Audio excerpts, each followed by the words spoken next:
नमस्कार। Daily line के news file bulletin में आपका स्वागत है। मैं हूं किरण। इस बुलेटिन में हम आपको बताएंगे कि महाराष्ट्र विधानसभा चुनाव के लिए कांग्रेस और शिवसेना उद्धव गुट ने आज कितने उम्मीदवारों के नाम का ऐलान किया है और बताएंगे कि दाना तूफान ने किस राज्य में कितनी तबाही मचाई है। इसके साथ ही आपको जानकारी देंगे कि गैंगस्टर लॉरेंस के जेल से इंटरव्यू केस में क्या एक्शन लिया गया है। लेकिन उससे पहले नजर आज की हेडलाइंस पर। महाराष्ट्र चुनाव के लिए कांग्रेस ने 23 उम्मीदवारों के नाम किए घोषित। शिवसेना उद्धव गुट ने 15 प्रत्याशियों का किया ऐलान। दाना तूफान ने बंगाल में ली 4 लोगों की जान। उड़ीसा में मचाई भारी तबाही। अगले 24 घंटे बिहार और झारखंड में होगी बारिश। आज फिर तिरुपति के 2 होटल्स को बम से उड़ाने की धमकी। जांच में कुछ भी नहीं मिला संदिग्ध। बीते 3 दिनों से होटल्स को मिल रही है धमकी।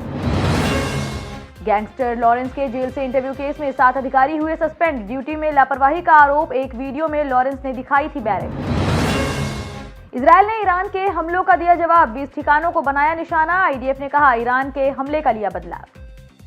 चर्चा करेंगे खबरों की विस्तार से। रुख करेंगे पहली खबर की ओर। महाराष्ट्र विधानसभा चुनाव के लिए सभी राजनीतिक पार्टियां अपने अपने उम्मीदवारों की घोषणा कर रही हैं।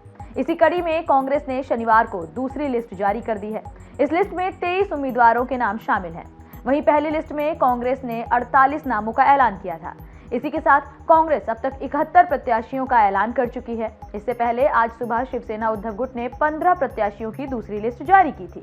इस लिस्ट में शिवडी विधानसभा सीट से अनिल चौधरी को उम्मीदवार बनाया गया। शिवडी सीट से लालबाग राजा मंडल के मानद सचिव सुधीर साल्वी टिकट मांग रहे थे, लेकिन पार्टी ने उनके बजाय अनिल चौधरी को टिकट दिया है। शिंदे की बगावत के वक्त अनिल चौधरी ने ठाकरे परिवार का साथ दिया था, इसीलिए पार्टी ने उन्हें टिकट नहीं दिया। 23 अक्टूबर को महाविकास अघाड़ी के तीनों दलों ने 85-85 सीटों पर चुनाव लड़ने की घोषणा की थी। 18 सीटें इंडिया गठबंधन की दूसरी पार्टियां, जिनमें समाजवादी पार्टी और सीपीआईएम समेत दूसरे दलों को देने की बात कही गई थी। रुक करेंगे अगली खबर की ओर। बंगाल की खाड़ी से उठा चक्रवाती तूफान दाना शनिवार रात तक पूरी तरह से शांत हो जाएगा। 24 अक्टूबर को शुरू हुए तूफान के कारण पश्चिम बंगाल में 4 लोगों की मौत हो चुकी है।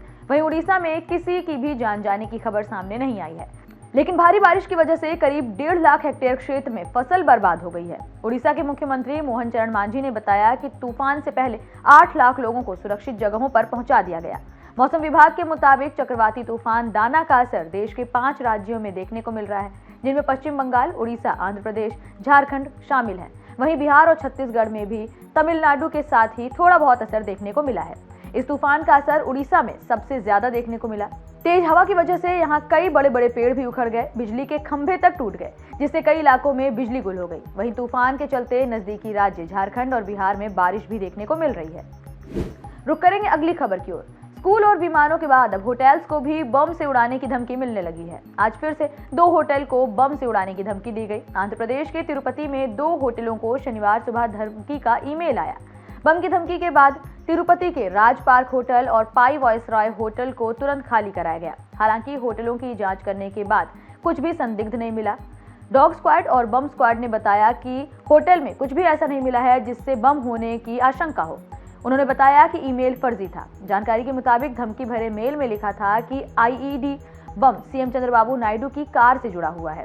अफजल गुरु फिर जिंदा होगा। इसके अलावा मेल में तमिलनाडु के डीजीपी, उप मुख्यमंत्री उदयनिधि स्टालिन की पत्नी और आईएसआई का जिक्र भी किया गया है।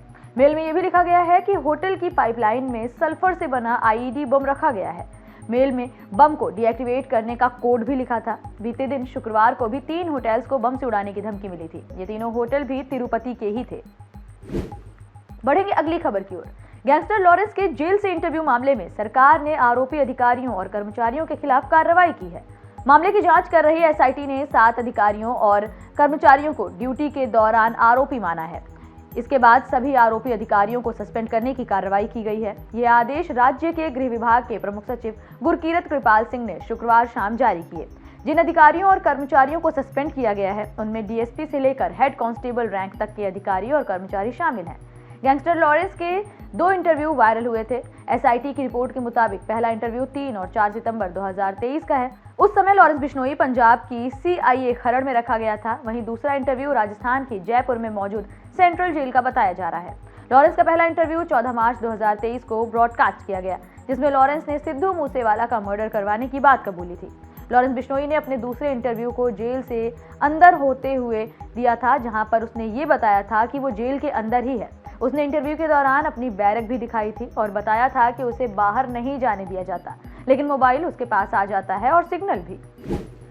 बढ़ेंगे अगली खबर की ओर। इजरायल ने शनिवार तड़के ईरान के हमलों का जवाब दिया है। इजरायल ने ईरान के सैन्य ठिकानों समेत राजधानी तेहरान और पास के शहरों में बमबारी की। इजरायल ने 3 घंटे में करीब 20 ठिकानों को निशाना बनाया। तेहरान के इमाम खुमैनी इंटरनेशनल एयरपोर्ट के पास भी हमला किया गया है। इजरायली सेना ने इस हमले की पुष्टि कर दी है। इजरायल डिफेंस फोर्स ने रात करीब 2:30 बजे एक बयान जारी करते हुए हमले की जानकारी दी। इजरायल डिफेंस फोर्स के प्रवक्ता डैनियल हंगारी ने कहा कि 1 अक्टूबर को इजरायल पर हुए हमले के जवाब में ये हमला किया गया है। हमने ईरान के हमले का बदला ले लिया। ईरान और मिडिल ईस्ट में उसके सहयोगी 7 अक्टूबर 2023 से 7 मोर्चों पर लगातार हमले कर रहे हैं। हमें भी इसका जवाब देने का हक है। अपनी रक्षा के लिए जो भी जरूरी होगा वो सब हम करेंगे। इसके साथ ही इजरायल ने ईरान को फिर से हमला न करने की चेतावनी भी दी। आईडीएफ प्रवक्ता ने कहा कि अगर ईरान फिर से हमला करने की गलती करता है तो इजरायल उसका भी जवाब देगा। दूसरी तरफ ईरान ने इजरायल की ओर से किए गए हमले की पुष्टि कर दी है। ईरान ने कहा कि हमले तेहरान, कुजिस्तान और इलम राज्यों में किए गए हैं। इजरायली सेना ने तेहरान के पास कई सैन्य ठिकानों को निशाना बनाया है। फिलहाल इस बुलेटिन में इतना ही। देश और दुनिया से जुड़ी तमाम खबरों से अपडेटेड रहने के लिए बने रहिए डेली लाइन के साथ।